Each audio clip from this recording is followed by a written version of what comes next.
Chapter 3. The Work of Brawlhala. As the sun rose over Brawlhala, Saitama and his companions set out into the bustling streets, each with their own tasks to fulfill.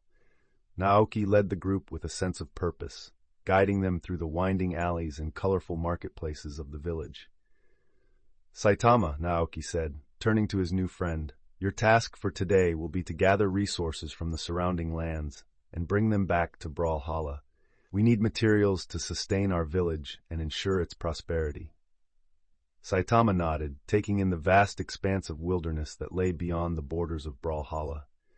It was a daunting task, but one that he was more than capable of handling.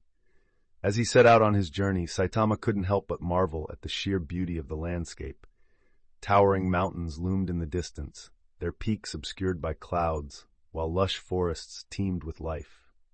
But amidst the natural splendor, there was work to be done. With effortless strength, Saitama began to gather giant boulders and other resources, effortlessly hoisting them onto his shoulders and carrying them back to Brawlhala. As he worked, Saitama couldn't help but reflect on his surroundings. The vibrant colors of the village, the bustling crowds, the laughter and chatter that filled the air. It was a stark contrast to the world he had left behind.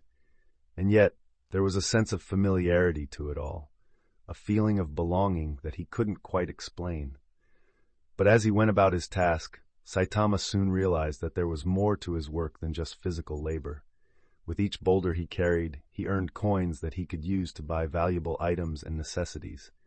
It was a simple yet effective way to contribute to the village's economy and ensure its continued growth and prosperity.